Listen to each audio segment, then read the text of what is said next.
It's 5:30, so we're going to get started. Good evening. My name is Adam Gazzetti. For those of you that don't know me, I'm the chair of the Local 2251 Elections Committee, and I will be moderating tonight's meeting. I'm going to run through the agenda, and then we're going to get started. So we're going to start with opening statements. Each candidate is going to have 3 minutes to do opening statements, starting with Ms. Eshkabak and working that way. Then we're going to do a 30-minute Q&A session.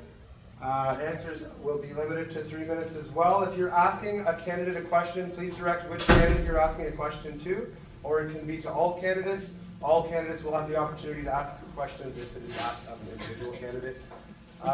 Following that, we're going to do closing remarks, just in reverse order, starting with Ms. Mayor and working this way.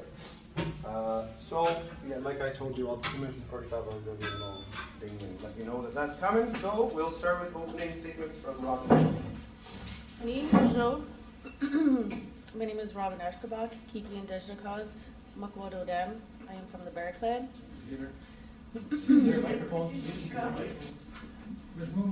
There's that. Is this going here? Is this for us? I thought that was... Oh, it's a camera one? What about these things? Same probably, I would imagine. Is this the same? Those are hooked up. Is this, Use your outside voice. Ani and bonjour. Robin Eshkabak, Kiki and Dejnakaz, Makwado Dam Nindao, Wikwemkong, Kitagan ZB, Baoting and Donjaba. I'm from Wikwemkong, Garden River, and I was born and raised right here in the shadows of the Algoma Steel Plant. I am Anishinaabe, Ogeechee. My name is Robin. I am called Kiki. My families are from Wikwemkong, Kitaganzi, Baoting. It's only my third time doing this. Please have patience with me. Forgive me, Creator. I have 3 children, Maximo, Wyatt, and Micah. They're all in high school. I went to Lake Superior State University for the Fire Sciences program. I then joined the United States Marine Corps prior to September 11th. I deployed to Iraq. I came home with my son. I was married, and then I came home with my son, Maximo. His brother and sister would soon follow. I come from a long line of veterans. Both grandfathers served in World War II. My great aunts and my uncles also served. One of my uncles, Frank Baugh, was a POW MIA. And my good friend and elder, Robert Big Track Baugh of the Lakota Nation, he spent his years here in our circle. I learned a lot from him and his wife, Wendy Baugh. I've peacefully occupied federal and municipal offices, bringing issues to the forefront: Indigenous youth suicide, supporting the Wet'suwet'en, a North Dakota nation, against the pipelines; Whitefish Island, in opposition of the Ferrochrome plant, so that we may have a cancer-free future. I've blocked Highway 17 and the tracks, supporting the Mi'kmaq people's fishing rights; City Hall twice in support of the homelessness and the opioid epidemic, and once for my own homelessness. Wrongful eviction. There is not one valid reason that I can think of why my local leadership failed my children and I, unless it's to keep suppressing, assimilating, to prevent Indigenous from actually holding accountability according to the treaty. I own my home within the boundary. I cannot be taxed. We do not pay tax. Yet the city and the sheriff broke into my home during the pandemic while my son was homesick. Justice Boucher, Justice Condon failed to protect my Indigenous sovereignty and human rights, furthering the Canadian government's agenda to withhold themselves accountable to the actual honoring of the Wampum Treaty and Proclamation. Miigwech. Thank you, Robin. Okay, we'll now hear from Mr. Sheehan. Thank you very much, for United Steelworkers, for hosting this very important event. These forums are absolutely critical to Canadian democracy. This is an opportunity for us to engage with each other here in this room, those people watching from across Sault Ste. Marie and the Algoma District. I look forward to this engagement. But before I go too far, I would like to acknowledge that the land that we are here today at this important forum is the traditional territory of Garden River First Nation, Batchewana First Nation, and the Métis Nation. As well, I'd like to acknowledge all the urban Aboriginal people that live here on Turtle Island. Miigwech, thank you for sharing your land, in particular because we also have We're right near the site where there's a memorial for the residential school for girls here. And I wanted to make sure that we recognize where we are today. My name is Terry Sheehan, and I was born and raised in Sault Ste. Marie. I attended school here. I went to Lake Superior State University. I worked in business and economic development all my life here in Sault Ste. Marie and throughout the Algoma district. Small business development, and then later on went into trades development, apprenticeship. I used to be known as the apprenticeship guy, the Ministry of Training College Universities. So I would sign up apprentices here in the Sioux or across the Algoma district because the trades are just a wonderful way to have a career. During my time, I entered politics. I ran for the school board and then ran for city council because I wanted to make a difference. I was privileged to be elected in 2015 as your member of parliament. And during that time, I promised to be your voice in Ottawa, not Ottawa's voice in Sault Ste. Marie. And as we begin today, I must underline and highlight what I said yesterday, that I am disappointed that the Conservative candidate is not here sharing the stage with my fellow candidates. The office is right there. He could have just walked across the road. I know I'm wearing running shoes. I'm wearing running shoes right now because I knock doors before and after these events. So I would like to put that on the record. These forums are important, very important. I'm here with my wife, Lisa. She is a member of Batchewana First Nation. And I wanted to acknowledge where I am here, this place that honors the veterans. Thank you very much. Chi miigwech, merci beaucoup. Mr. Sheehan, we'll now hear from James Collins. Thank you, everybody, for showing up here today. I truly appreciate it. And it's amazing to see so many fellow citizens from Sault Ste. Marie coming out to have their voices heard and fill these seats. It would be amazing if we could see all of these seats filled when we're having these sort of things, because we all have questions and we all want answers for them. And it would be great if we could just all come out and be a part of this. My name is James Collins. I'm from Sault Ste. Marie, born and raised here. I grew up in the West End. My father was a steelworker, and I grew up and became a steelworker as well. I graduated from Sault College as a civil engineer technician, along with construction carpentry techniques.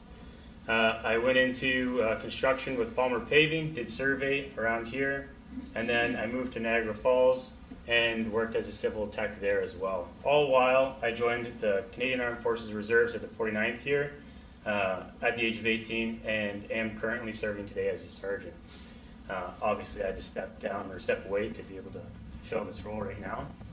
I'm the father of 5 young children, all under the age of 9. I have a 20-acre farm.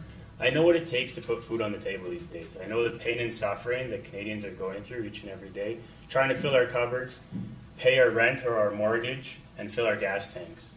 And I personally got fed up with it. And I got fed up with it to a point where I decided to stand up and actually try to make a difference. Whether I win here or not today, I'm here to represent the people who are not having their voices heard, who are feeling left behind by the current government and the governments that hold them up. I'd like to thank you and again for coming out. I really like this building. The federal government has done a wonderful job putting money into this building and making sure that our veterans are well taken care of. Unfortunately, they've left the primary forces with no supplies and no equipment and an underfunded military to the point where we're all scared of our big brother down south. We need to build up our economy, strong, proud, and free. We can't be free if we're not strong. And unfortunately, right now, we're just not that. Thank you for your time.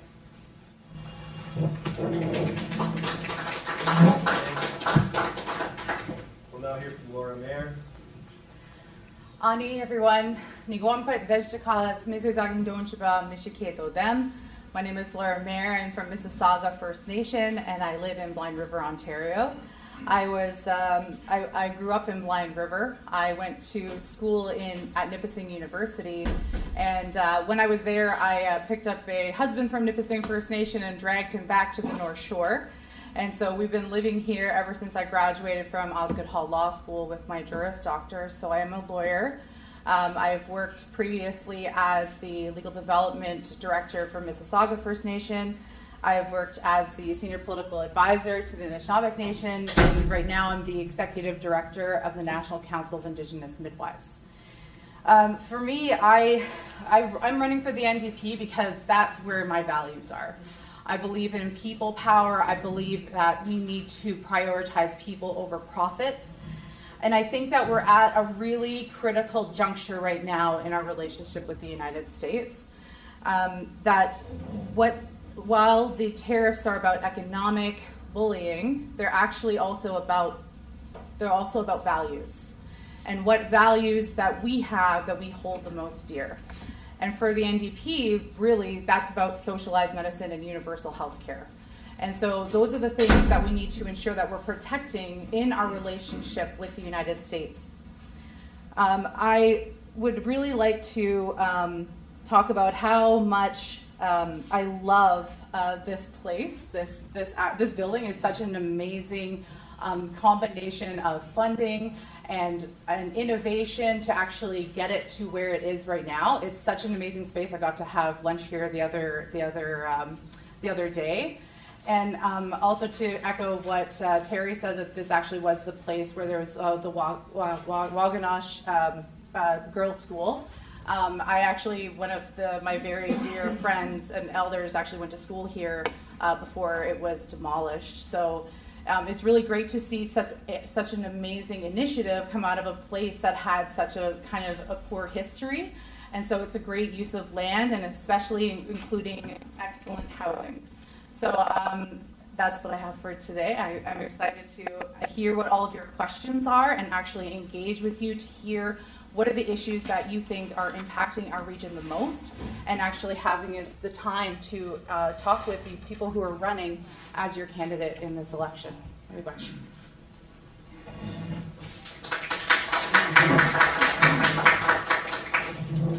Thank you. So, as I stated when we first began, we're now going to open the floor to a 30-minute Q&A session.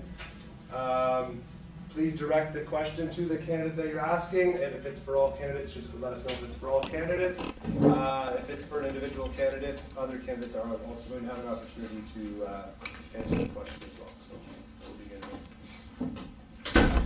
Please. Thank you so much. My name is Lisa Bezzo-Allen. I am on the Autism Ontario Board of Directors. I'm also founder of a registered charity called Grocer for Good Ability Development Program.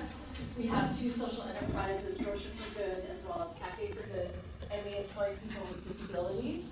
I also am mother to a 22-year-old son on the autism spectrum. My question is for all of the candidates. In July of this year, the Canada Disability Benefit is going to be rolling out. You have to apply for it in June. And it's a sliding scale based on family income with a maximum payable of $200 per month. Even if you have maximum ODSP, the Ontario Disability Support Program, and this $200, you're still living below the poverty line. So my question to all the candidates is, number one, do you support the Canada Disability Benefit?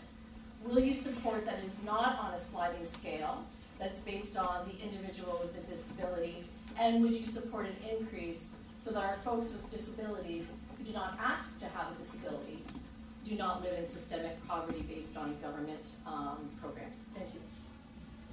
Okay, so for answers, we're going to just go across the table one way or the other. So, Ms. Mayor, you're first, and we'll work our way this way, and then for the next question, we'll go there. Are we going to do the standing? I could just talk from here. I think that it's really important to move away from these sliding scales that kind of penalize people for wanting to work, especially people with disabilities. And so we need to ensure that it's actually not a sliding scale where we're reducing the amount that people are getting, but actually something that's tied to inflation, so that when that buying power gets less, they're still able to have enough money to survive and get above the poverty line. And so I think that for me, we need to increase it. We need to ensure that people are taken care of where they are, where they're doing, and find out what the best outcome is to ensure that everybody is taken care of across the board. Thank you for your question. I'm definitely not an expert on this, but I definitely believe that it shouldn't be a fixed amount based off of an arbitrary calculation. And it's hard to say that you want to put a caseworker on everything, because that bogs down the bureaucracy as well, and then nobody gets anything, or there's massive delays.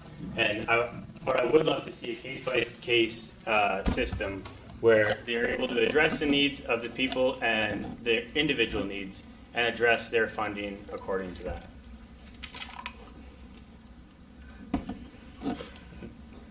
Thank you, Lisa, for the question, and thank you for your work in the community. I've worked alongside with you on some of your social enterprises, and collaborating with you, we were able to find some funding for those excellent programs, starting out on Gore Street and now on Queen Street as well. So I congratulate you on that, and it was certainly a pleasure opening that and wearing the hats and all that. And I know it's going to serve the community very well. On the disability tax benefit, on the benefit of the $200 a month, that's something that the federal government recently started. We saw a need for it, and so we started with $200 a month, and as you are correct, it will be this summer when it starts, for a benefit of $2,400. That goes hand in glove with a lot of other things that we are doing to help people that need it, whether it's dental care, whether it's the Canada Child Benefit, whether it's the $10 a day daycare, just to name a few. And the importance of this, when this program rollout, was that we want to make sure that none of the provinces or territories will claw it back. So that was one of the things that we're keeping an eye on. So I'm really, really glad that we are doing this. I believe it's like 600,000 people that will be eligible for it, and it's in the billions of dollars in funding for people. And I too certainly am going to watch for its success and continue to strive to see what we can do to continue to help those people that need it the most. And we'll continue to keep our eye to make sure that nothing is clawed back, as you mentioned, from, say, ODSP and other places. So, thank you. Watch. As I get familiar with the Green Party policy, it is being updated today. Currently, they offer, therefore it be resolved that the Green Party of Canada supports the provision of stable long-term financial support of persons with a disability by means of a targeted guaranteed livable income. So that means to me that if it's up $200 is for anybody, sure, it could make a difference. But if that's not enough, that's why you call the office and listen, this is not, my needs aren't being met, like we gotta do better. That's what I have, other than advocating for, transparency and why aren't needs being met. So the government's gotta do better for everybody all around. Miigwech. Okay, thank you. Yes, please. Thank you. First of all, I'd like to thank the four of you for coming here tonight, okay, and having the guts to face us, okay? The question to all of you is, when will you speed up the enforcement of the Canada Health Act to ensure public funding for nurse practitioner-led clinics and teams, and end with charging patients for access to primary care? Thank you. Yes, sir. Again, for me, that's cutting through red tape that's already there in place, and the holdup and the backlog in the systems. Well, I understand and empathize with everybody's struggles, and it's, again, not enough. So one of my jobs as part of in the military was accountability, and was pretty easy to do in the military because you have nobody but to report to but your unit. So in this way, that's how you match. That's how you cut through it all. That's what I believe what I can do. Show me the accounts. Where is everything going? Why are we in such bad shape? But I've been there before in tough times and seen through it we water the grass and make it greener where it is right here. So that's where we got to put our money back into our own community, keep it here, take care of each other, answer the needs of the hospital and all the surrounding sub-entities that help that are everywhere that need more funding, permanent funding. I know the Green Party advocates for that, for what's working right now. It needs to be permanent. Much.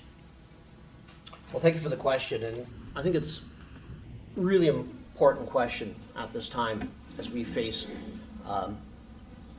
this unprecedented threat from the United States. It's economic, security, it's our national security, it's who we are as Canadians, and we have been so resolved as we've come together against this unprecedented threat from Trump. And, at this time, and over the last little while, I've noticed Canadians really, really defining who we are and how we're different from the Americans. And one of them is universal health care. It's universal health care is one of the things that we are so proud of as Canadians. And we'll take a look at what Trump's doing and talking about going after our pharmacare, after our pharmaceuticals. We're not going to stand for that. Mark Carney's not going to stand for that. We're going to stand up for that. Mark Carney has also said that, he will enforce the Canada Health Care Act. Just as he's standing up to Trump, he will stand up and make sure that the provinces and territories are following that. We had delivered about $200 billion in record-breaking funding and transfer payments, and we have created some agreements, accountability agreements for the first time. And they're coming to fruition to be reviewed, and we'll be reviewing those to make sure that those standards are upheld. You see, Liberals believe that health care is a Canadian right, not a business, and access for all. And that's why I was pleased to stand and also debate, support dental care. We started with seniors, our youth, people with disabilities, and just recently in March we went for the 18 to 64-year-old group. We have also done pharmacare for diabetes. Diabetes is a very expensive disease. My aunt had it, and it is very difficult, especially people that don't have a lot of money. And we have also supported money for women's reproductive rights too as well. So we will continue to stand up. Mark Carney is the guy to continue to deliver. And stay tuned on healthcare. We will be announcing our platform very, very soon in the next couple of days. So thank you very much for that important question. Sorry, just can't see you. I won't answer your question directly. It's a wonderful question, and it's one that has to be answered with truth, and has to be one that is answered with the money to back it up. And unfortunately, most people in this area have been out on a fishing boat. And what's very important at that back of that boat is the plug that keeps the water out. And unfortunately, the government and the government that is lifting it up have pulled the plug out of our boat. They're sending our money overseas to countless organizations that do not have our best interest in heart. And your question is one about money. How are we taking care of our young and our old? The people who have shown up and put in the work and the sweat, they've shown up to their shift, they've put in their dues, they've paid their taxes, and they want to be taken care of. $15 billion a year is being sent out of our country to help other people. Great, awesome, I love it. We should help people. We should help our own people first. If you stop sending money away from us, you can take that money and immediately infuse it into the people we care about. Our parents, our grandparents, these social programs that we all want funded, and I'd love to have them funded as well, but we can't do that when we have negative dollars in our bank account. And unfortunately, that's what the government's done time over and time over, whether it's blue, red, or orange. It's all been the same every single year. And that's why I'm standing here. It's because I'm fed up with it, and I want to help you out.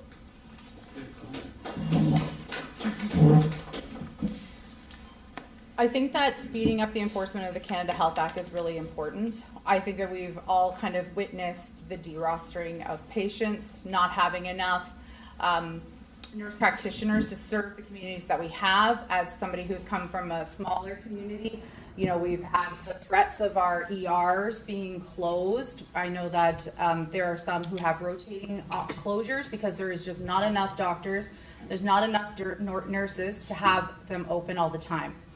I find that what we're seeing, especially in our context in the province of Ontario, is a quiet privatization of healthcare. People are paying for lab work, people are paying for tests, people are paying for access to their blood work, for access to their records, and so there's these little. It's like death by 1,000 cuts, right? It's like, oh, it's only $20 here, and it's only $90 here, and so all of these things add up to a system that doesn't actually resolve with people. It doesn't actually serve people effectively. And so this quiet privatization is like a way to see us not as patients, but as customers. And so these investment firms and the kind of tiered hospitals that we have see us as a number and as a statistic. And so we need to ensure that the Canada Health Act is fully enforced, have strings attached when services start to get privatized, and also be really transparent about the amount of money that the province is not spending in federal transfers. Be very clear that in holding provinces accountable for, hey, there is $3 billion not spent on healthcare. You know, the people of Ontario should know that. And that was supposed to be directed specifically for services for people who live here. So I absolutely support enforcement and ensuring that we are putting really strict strings on privatization within the provinces on any of our Health Canada transfers.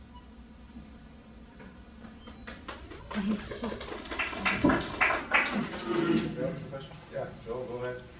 Yeah, Joe Krimpalic, United Steelworkers Union Coordinator. I got a question regarding people in town are getting really concerned and worried about what might come next with the tariffs with President Trump. There aren't any layoffs yet, but we know that they could happen soon. And what concrete steps will you take to protect steel jobs in this town? And how can we trust you that you'll act before the damage is done? Sorry, Joe, who's your question directed? Directed to every one of them, thank you.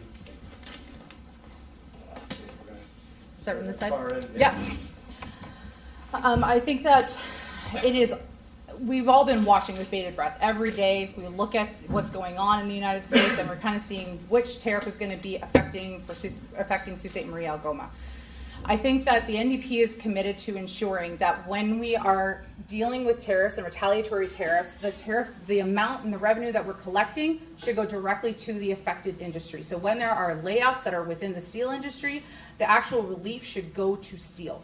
And so with that, there's also the insurance that we need to expand access to EI and actually tie it to inflation so that if people end up laid off, that they actually have enough money to live and see if they're going to get retrained or if there's going to be a revitalization of that industry.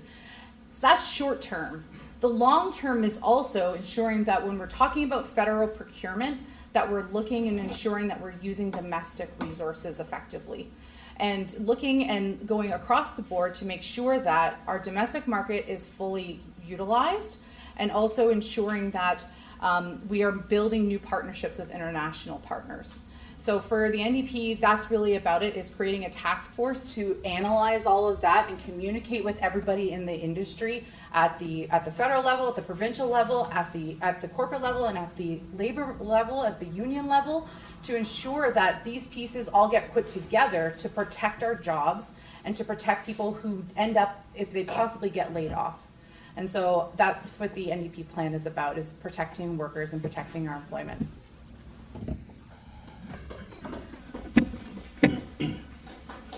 Thanks for your question, Joe.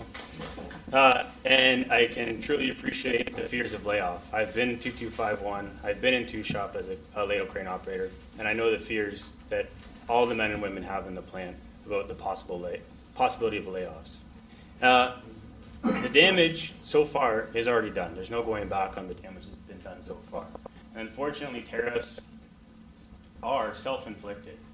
The tariffs that we're paying are put on to us by our own government. So when things are coming into this country, we are paying the tariffs because our government has put them in place. And yes, they're moving the money around to make some people happy. But unfortunately, we're playing with a really big dollar. Donald Trump in the United States of America is the world powerhouse. And we here in Canada do not have the GDP, we do not have the processing power to fight, and they keep wanting to say, a war on tariffs. We're not in a war. We're in a heating match, to say it politely. What we do need to do is we need to go to the table with Mr. Trump, and we need to say, we will fix our drug problem, we will fix our border, and we will do it immediately. And this is how. And we need to have this whole back and forth and this fear-mongering about war with the United States. We need it gone. We need to be back in production. We need to be back in production with our number one trading partner, the United States of America.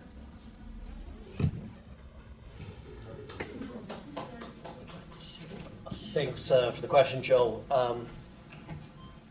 I saw this in 2018 when Trump put tariffs on the steel plant. When the steel plant was in bankruptcy, it was meant to cripple, to destroy the steel industry. And we stood up then, and we're standing up now. And we supported workers then, and we're going to support workers now. We did similar to what we're doing now. We fight, we protect, and we build. This is different now because this isn't going away anytime soon. It's structurally changed for years and years.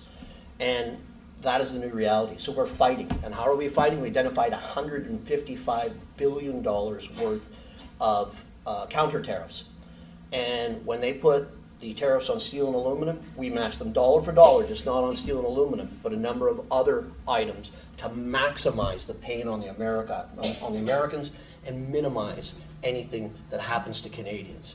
And every dollar that we get from those counter tariffs, we're going to use to support workers. We have changed a lot of the rules, waiving the 1 week employment period, suspending rules around separation for a 6-month period so workers can, keep more of their money. And we're making it easier to collect the ride by increasing regional unemployment. We also announced, I think yesterday, a $15,000 program to help upskill workers that are affected by the tariffs. And I'm pleased to announce that here today. That's for people that are working that are affected by the tariffs. That will be very, very important as we go through this. We are going to build. We're going to build big. Carney was in Halifax, and he announced the shipbuilding program worth billions and billions of dollars. And he said, if it's made on Canadian shores by Canadian workers, it's going to have Canadian steel and aluminum in it. That's good for Algony Steel because you guys make the plate in Canada that's used in there. He has referenced using steel in many things that when he speaks. He talked about Sault Ste. workers in one of his speeches. We are going to use steel in a variety of items. I've written to Mark Carney. I've spoken to people. I've spoken to the unions. I've spoken to leadership about how do we get into some new business lines, like the rail line that was brought up to me in Ottawa about the last year at some point in time, and getting that back going because we have announced that we are going to build a high-speed rail from Quebec City to Toronto. And everyone's saying, yeah, let's look at that because that's a little bit more in the long term. We'll have short-term, medium, and the long term. But we are going to build, and we're going to build using Canadian workers. That's why we're covering the cost, $8,000 for apprentices to get into the trades because we need people to build. And we're going to layer that on top of the $20,000 that's already there, interest-free, and the labor mobility. Thank you. The Green Party policy protects and advocates for everybody. There would be an immediate development of a federal strategic reserve, protecting the resources and keeping it Canadian in Canadian interests. That would revitalize the the national steel industry, meeting the demands of, I would say, the new infrastructure for building as we hopefully move away from the lumber. And until the Green Party, the rest of the Green Party policy comes out, that's what we have as far as facing the tariffs, keeping everything's local, and we protect ourselves in the industry this way. My dad is local 2251, and we've seen these things before, and how we get through it is how we did before, and whatever works. Nothing, again, whatever works stays. And it's the hopes that things like that become permanent, such as the cafe and other things at the hub, the youth wellness hub. We're hoping to keep things like that permanent, things that are working, helping the community. You watch. Yeah. Drew. I got a question for Terry Sheehan. Terry, we met each other back in officially, say, 2019, when 251 was part of the lobbying group for sexual protection legislation. And you met with me, and fortunately enough, both those had died because of the election. But my other question would be, why, after I met you, you didn't co-author a pension protection legislation bill after when you guys got reelected? Like, I don't understand. Like, you try to portray yourself as a brother, quote unquote, because you're a teacher and all that. But when it came time to stand up for the workers and the vast majority of the retirees in this town, we didn't get to stand up. It almost seems like it took for a conservative bill for that to actually get put into the law. Well, thank you for the question, and I can tell you that in 2018, when Oklahoma Steel was in bankruptcy protection, a lot of it was due to unfair dump steel, and that's what everyone was telling me why they went into there. And so back there, I was working with a number of United Steelworkers, and a whole bunch of other folks to improve our trade system, because it was really, really important. Because some of the most difficult calls during the tariff time in 2018 weren't just the people that had lost their jobs. Tenaris Tubes was down to a handful of people. Oklahoma Steel was in bankruptcy right when I was elected, all based on that. And some of the most difficult calls that I would have, not only from the workers, were from the pensioners and the pensioners' widowers. So I was part of a committee, part of the Steel Caucus, that lobbied our government internally to change and protect and make sure that we continue to support pensioners and everyone through that entire system. And I'm proud of what I've done as co-chair of the All-Party Steel Caucus and standing up for workers and pensioners throughout the system. And I am a big voice for the steelworkers and the pensioners, and I'm very proud of the work that I have done and continue to do. And I've reached across the aisles many, many times. When Trump hit us again with this round of tariffs, called a meeting, and we met with all the parties. And I shared my experience. I helped some of the new people where they didn't have the information that they needed to. And I'll continue to have the backs of steelworkers and the pensioners. Thank you. That was kind of individualized. You want to give an opportunity to speak? I thought that was the way it was to go. Pardon me? We were allowed to answer It questions. was an individualized question. I mean, regarding a pension bill. It's kind of. We're allowed to answer it. Yeah, if you want. I mean, well, I'll give you all an opportunity to speak on it. Appreciate that. I hazard a guess that he's not perfect, like none of us here are. But I also hazard a guess that it possibly didn't affect him. We're all worried about our pensions, and some people here aren't. It's not your pension. It's not his pension that he's trying to protect. The reason why possibly he didn't co-author a bill directly following that one falling apart is because it didn't matter. It's not his pension. Plain and simple.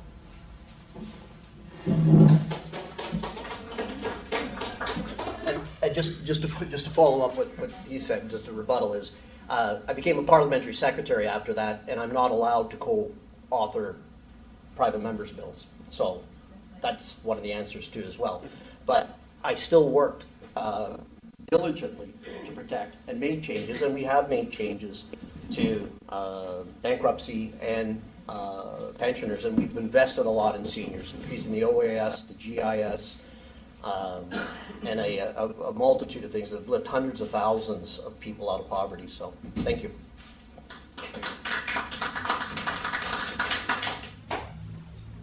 That's exactly the kind of thing where it's unfortunate to hear, but you know what I mean?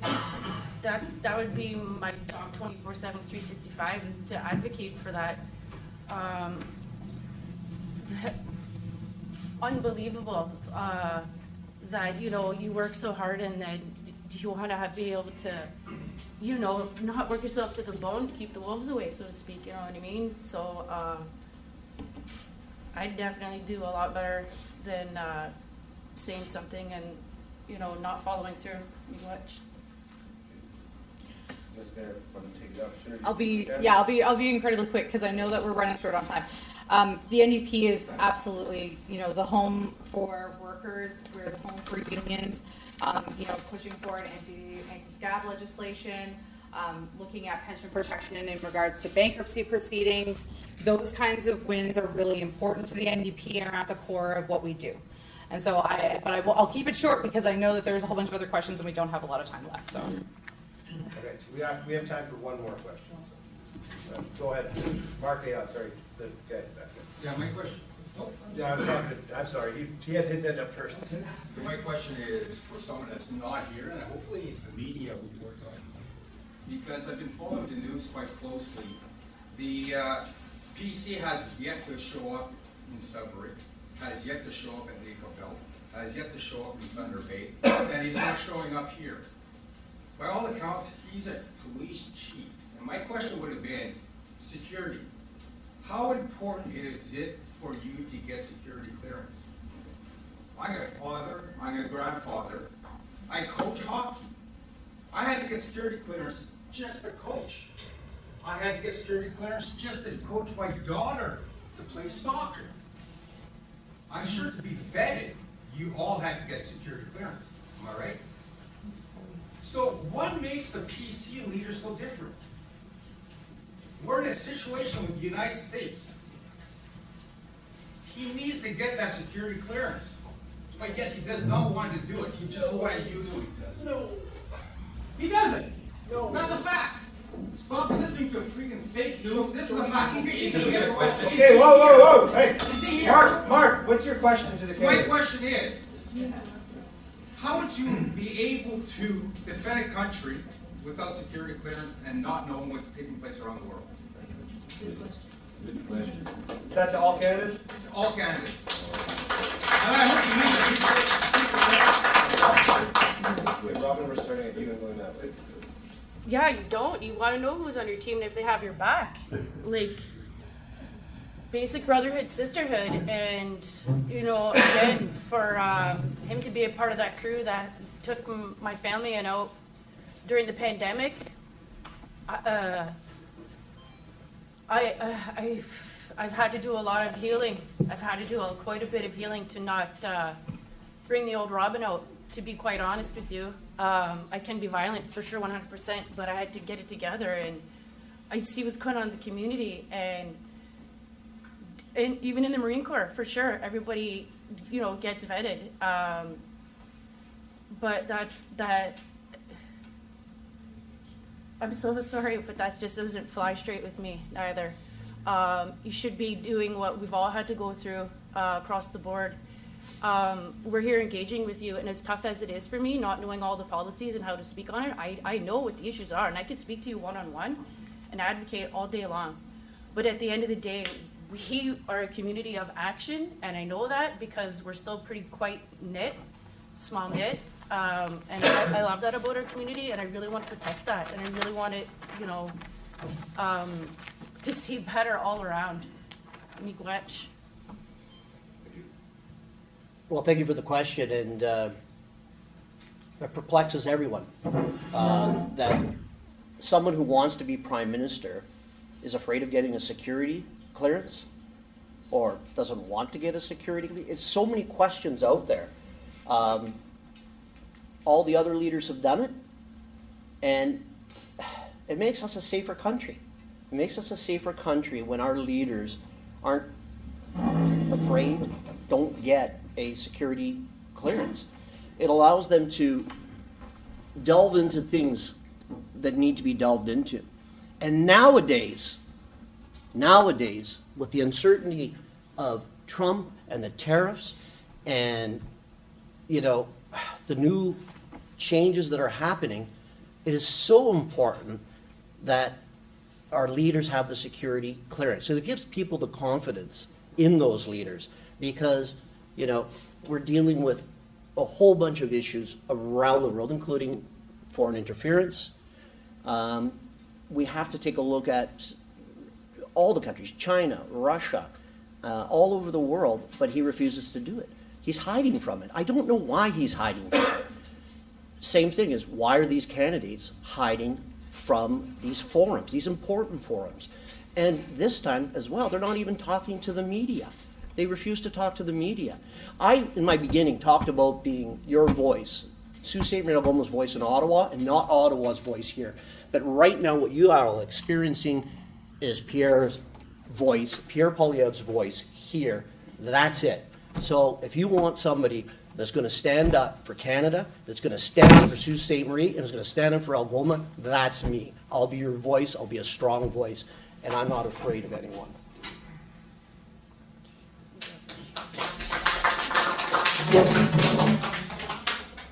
Thank you for your question. I can't speak to Pierre Poilievre's mind. I don't know why he hasn't taken this, but he's alluded to it. You're not allowed to speak out. You sign a confidentiality agreement when you have certain clearances, and when you see documentation, you're not allowed to tell the public about it. And you can understand why not, for all of our safety.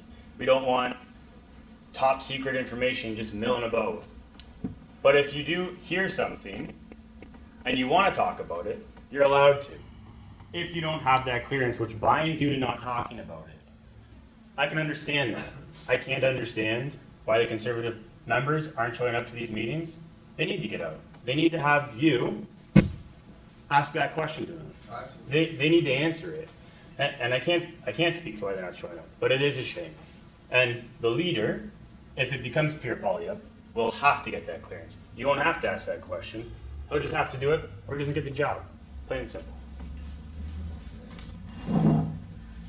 I think that it's really about transparency and accountability with the Canadian people. Like, we put and elect people into these positions and expect them to go to speak for us as a riding, to speak with us with international relations. And if there's not a willingness to actually go through the process and get that security clearance, how are we supposed to know that they're trustworthy? And especially in this climate where we're looking for new economic partners worldwide. If you don't have that security clearance, you don't know who you're talking with on the other side of the table. What's their history? What's their relationship with Canada? What kind of possible things that are secret that might not be known to the general public are available to you with top secret clearance, so that when you're sitting down at the negotiating table, you have a clear sense of what you're getting into when you negotiate those trade agreements. So we need to ensure that our representatives are vetted fully, that they have that security clearance, and that we can trust that they are going to have our best interests at heart when they're doing those negotiations. Thank you. Okay, thank you. We're going to move on. We're going to have to move on to closing statements now. So we're going to move on to closing statements. Same deal, 3 minutes, and we're going to start with you, Ms. Mayor, and work our way this way. Thank you so much for all of your questions tonight. I think that they were all so incredibly important, and they're so relevant to the national conversations that we're having right now, but also very relevant locally. For Sault Ste. Marie Algoma, we have some really critical issues in terms of healthcare, in terms of crime prevention and security, in terms of ensuring that we have effective employment protections, that we have partnerships between all industries to ensure that we have great jobs here in the north for our future. And so I really hope that when you're moving forward, that you're thinking about who you can trust to take up that mantle. Who can you know is going to pick up the phone and understand what the issues are in Sault Ste. Marie, Algoma, and they're going to actually bring that forward to represent you the best way that they can. So thank you so much. Miigwech, and I'll move on to there. I know you guys got a hard stop.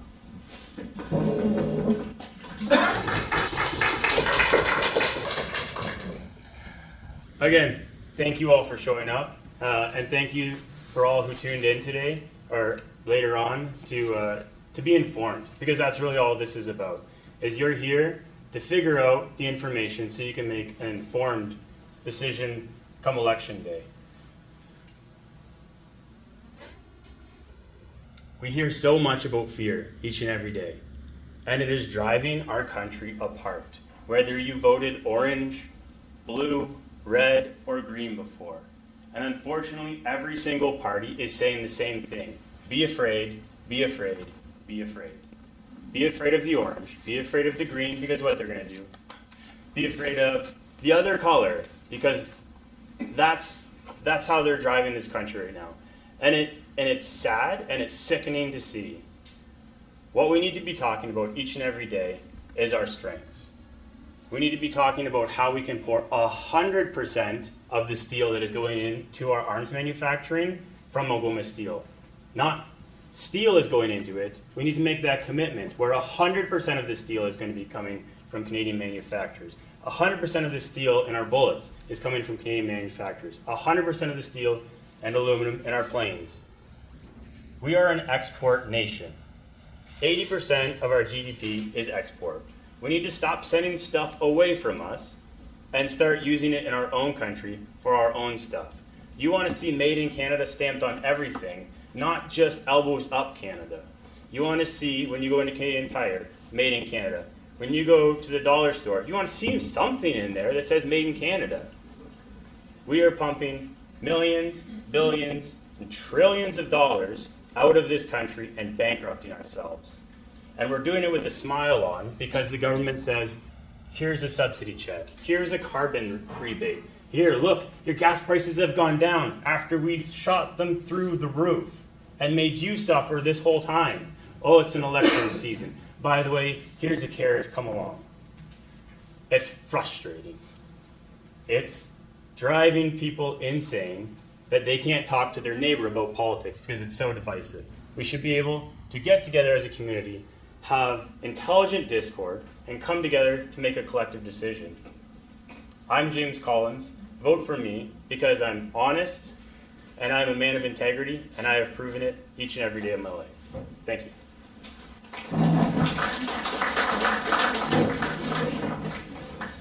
Thank you very much to each and every single one of you. And for me, it's very special to be in this building that I worked on a lot. When I was first elected, the Legion came to me and said, our building is no longer viable. Are there any programs, federal programs for Legions? And there wasn't. But we talked. And I said, let's find a builder. Let's see if we can think outside of the box. So we found a builder, and they came up with this plan.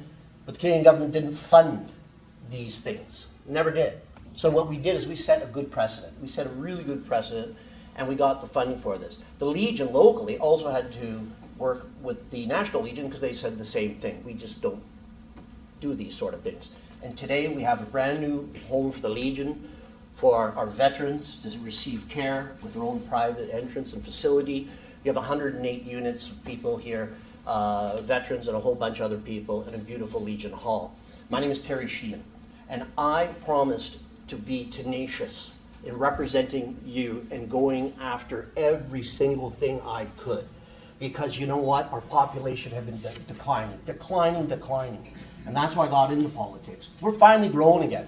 We're growing, finally, after 3 decades, 4,500 people, and we do need more housing. And I'm proud that we've gotten over $100 million and over 1,000 units in this town.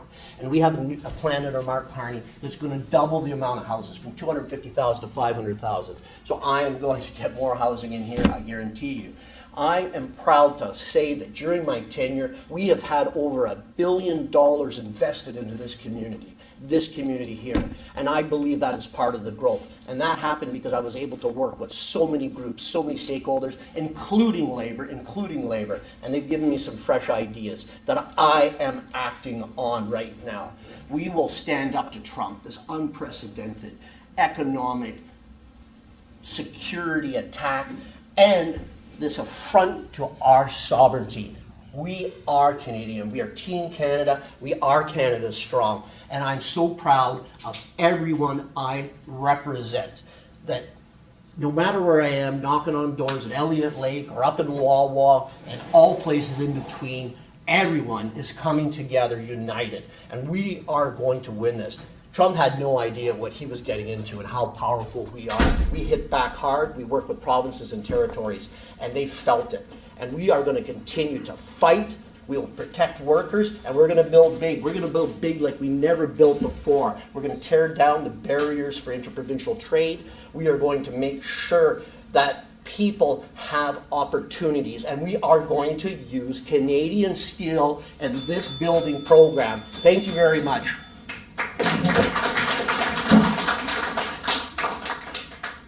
Thank you much for having me here. This is another awesome engagement. I'm proud to be here. A lot of the Green Party policy is protecting Indigenous rights, which ties into the environment, sustainability, and we're not doing enough to meet the demand to reduce our fossil fuel use. And if we're not worried about that, then all of this, come on. We can take care of all of these issues, and it's all takes care of each other. When we take care of each other, we take care of the environment, when we respect each other, the original teachings, everything takes care of itself in this good way. I really hope that when you do your land acknowledgements that you remember the land, the water, the air, and vote where it matters. Vote with your heart, not because it's a strategic vote. We know the issues. We know what matters. The Green Party advocates for every single person in its party, and nobody gets left behind. Miigwech.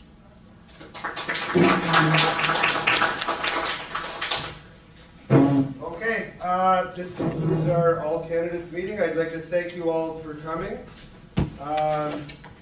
Don't have to go home, but you can't stay here. We have a meeting that starts in about 2 minutes, our monthly Board of Stewards meeting.